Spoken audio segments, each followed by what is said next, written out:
तो hello guys, मैं आज के टॉपिक में आपको बैक्टीरियोफाज के बारे में बताने वाली हूँ। मैं आपको अपना इंट्रोडक्शन बता देती हूँ थोड़ा बहुत।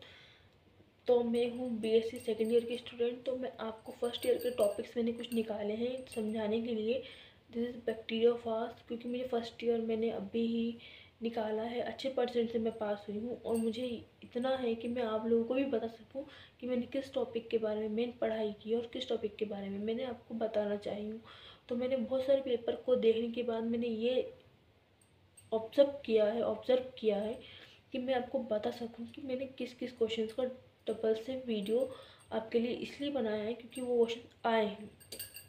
तो मैं आपको बता देती हूँ कि बैक्टीरियोफाज का ये हमारा टॉपिक है, ये वाला। तो मैं इसमें आपको एक्सप्लेन करूँगी बैक्टीरियोफाज के बारे में। तो चलो शुरू करते हैं। तो according to bacteriophage, bacteriophage is a virus. जो बैक्टीरियोफाज है हमारा एक स्मॉल वायरस है। तो क्या करता है वायरस क्या करता है? वायरस विच इन्फेक्ट हर bacterial cell is called bacteriovirus and bacteriophage. तो अदर नेक्स्ट हम पॉइंट ऑफ व्यू करके लिख देंगे। तो according to their obligate parasite present abundance of the sewage, water, soil, vegetables, milk and waters। तो हम बता देते हैं कि वेजिटेबल्स, फ्रूट, फल, सब्जियां, मट्टी, पानी, गटर सब में ही वायरस पाए जाते हैं। And they are specially found abundance of the intestine male and animal. Male and animal भी हो सकता है एंड मेल एंड एनिमल भी हो सकता है। They are both are present intestine of virus. जो है हमारा मेन, जो हमारा इंटेस्टाइन होता है इंसानों में भी और जानवरों के दोनों में ही पाया जाता है।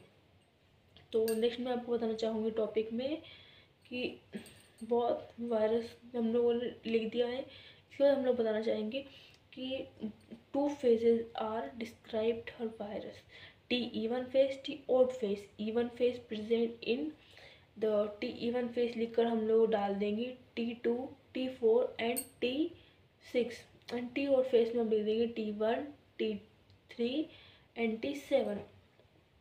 तो मैं आपको इसके बारे में नेक्स्ट बताना चाहती हूँ। T1 फेस के अंदर पाया जाता है double standard DNA. According to T1 phase double standard DNA पाया जाता है इनकी टेल में। तो और मेन है जो हमारा वायरस है किससे बनाया जाता है? न्यूक्लिक एसिड एंड प्रोटीन से मेड बाय द वायरस। तो वायरस क्या है मैं आपको इजीली मुझे समझा देती हूँ कि वायरस है क्या। Virus are small and very small size virus, very small size according to corona virus. And virus are attached a bacterial cell and DNA inject and DNA transfer to bacterial cell inside and multi-copy divided in her inside of bacteria and last stage the burst of the virus and inside a bacterial cell body।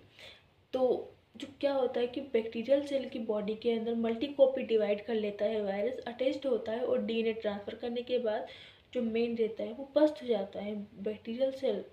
जब वो bast हो जाता है तो inside से सभी जो होते हैं बाहर साइड निकल आते हैं। क्या?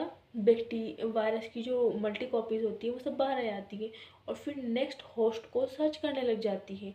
होस्ट मतलब किसी भी शिकार, जिसे हम शिकार बोलते हैं ना, किसी अजनबी, जो हम किसी, जैसे लाइक मैं वायरस हूँ और मैं किसी बैक्टीरियल सेल के अंदर अटैच्ड होकर मल्टी कॉपी डिवाइड करके बाहर निकल गई हूँ, तो मैं डबल से वही प्रोसेस स्टार्ट करूँगी। नेक्स्ट बैक्टीरियल सेल को देखूँगी, उसको इंजेक्ट करूँगी और मल्टी कॉपी डिवाइडेड करके स्पष्ट कर दूँगी। एंड जो हमारा वायरस होता है, virus are very small, small तो है बट जो मेन एंटागोनिस्ट है वायरस का क्या है? मेन एंटागोनिस्ट जो है बैक्टीरियल सेल है। Virus main enemy is bacteria. तो both are enemy and antagonist is the meaning of दुश्मन। जो एंटागोनिस्ट और एनिमी का मतलब ये होता है दुश्मन। तो उसका बहुत बड़ा दुश्मन कौन है? जो हमारा मेन दुश्मन है हमारा बैक्टीरिया है वायरस का। तो इसके मैं और आपको एक चीज़ बता देना चाहती हूँ कि जो है अंदर रिप्रोडक्शन ही करता है हमारा वायरस। वायरस बैक्टीरियल बॉडी के अंदर ही रिप्रोडक्शन करता है, अंदर ही उसके सेल डिवाइड करता है। एंड ओके, मिलती हूँ नेक्स्ट व्लॉग।